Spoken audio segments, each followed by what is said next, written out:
Le système des retraites en France marche par répartition. C'est-à-dire que les actifs, ceux qui travaillent, financent les pensions de ceux qui sont à la retraite. Depuis des décennies, les différents gouvernements n'ont agi que sur le montant des cotisations, l'âge de départ à la retraite et le nombre d'annuités. Ils ont au final une position de simplicité où ils font payer aux Français l'addition. Au Rassemblement national, nous avons une vision macroéconomique qui vise à équilibrer le système de retraite en allant sur d'autres paramètres que sont la démographie, la natalité, en donnant la possibilité aux familles qui veulent avoir des enfants de pouvoir être accompagnées, mais aussi en agissant sur la productivité. Aujourd'hui, l'Europe est la pire zone du monde en matière de productivité, en passant par exemple le budget de recherche et développement à 3% du PIB, ou encore en agissant bien entendu sur le chômage, parce que plus il y a de personnes en activité, plus il y a de cotisations et plus le système par répartition est équilibré. Et aujourd'hui, voici les paramètres sur lesquels le Rassemblement national veut agir, plutôt que de demander encore plus d'efforts aux Français, notamment à ceux qui ont commencé à travailler tôt. Pour pouvoir avoir une retraite à taux plein, c'est-à-dire ne pas avoir de décote, il faut partir à l'âge légal et avec le nombre d'annuités nécessaires. Aujourd'hui, sous Emmanuel Macron et depuis la réforme de 2023, il faut, dans le régime général, avoir 64 ans et 43 annuités pour pouvoir avoir une retraite à taux plein. Tout le paradigme des macronistes pendant les débats sur la réforme des retraites était de dire qu'il y avait un risque pour notre système par répartition et qu'il était important de reporter l'âge de départ à la retraite pour équilibrer le système.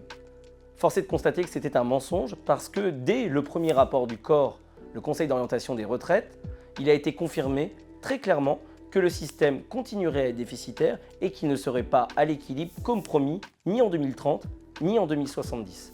Donc une réforme des retraites au final qui fait souffrir les Français, mais qui ne règle absolument rien en matière de déficit.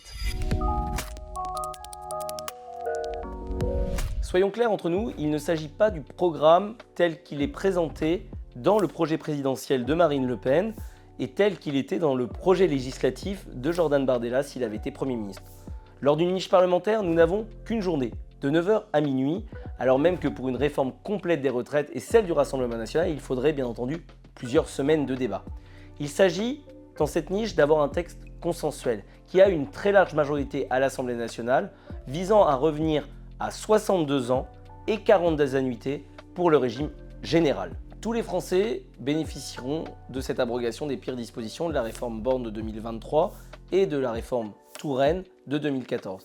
Prenons un exemple très concret, vous êtes dans le régime général, vous pourrez de nouveau partir à 62 ans avec 42 annuités contre 64 ans avec 43 annuités aujourd'hui. Ceux qui sont dans des cas plus spécifiques, je pense notamment aux catégories actives ou superactives, les policiers, les gendarmes, les soignants, les égoutiers par exemple, ces personnes pourront eux aussi bénéficier d'un départ anticipé à la retraite 2 ans plus tôt qu'aujourd'hui, avec un départ à 52 ou 57 ans selon les catégories. Ceux qui ont commencé tôt, ceux qui font partie de ce qu'on appelle les carrières longues et qui doivent désormais travailler 2 ans de plus dès lors qu'ils ont commencé à travailler entre 18 et 20 ans, pourront eux aussi partir 2 ans plus tôt, à savoir à 60 ans contre 62 ans depuis la réforme Borne de l'an passé. Vous vous en souvenez peut-être, l'an dernier, ce texte a été passé en force par le gouvernement Borne, par un 49.3. Tout simplement parce qu'il n'y avait pas de majorité en faveur de cette réforme des retraites, qu'il y avait beaucoup plus de députés qui s'opposaient à ce projet de casse sociale. Aujourd'hui, après les élections législatives, nous sommes dans cet hémicycle encore plus nombreux à s'opposer à ce projet qui est à l'opposé du modèle de justice sociale que nous défendons au Rassemblement national. Donc demain, si les députés du bloc central qui s'étaient opposés et s'étaient exprimés contre ce projet votent l'abrogation, si les députés du groupe Lyotte et les députés de l'extrême gauche, de la gauche, du nouveau Front populaire sont en cohérence avec leurs positions passées et les engagements pris devant leurs électeurs, nous pourrons permettre aux Français de partir à un âge décent à la retraite. Au-delà du combat que nous mènerons avec l'ensemble des députés du groupe Rassemblement national, et vous pouvez compter sur notre engagement total dans l'hémicycle pour réussir à obtenir cette abrogation de la réforme des retraites, nous avons besoin aussi de vous. Parce que dans votre circonscription, vous avez peut-être un député qui, quelle que soit sa sensibilité politique, s'est engagé lors des élections législatives de juin dernier à abroger la réforme des retraites.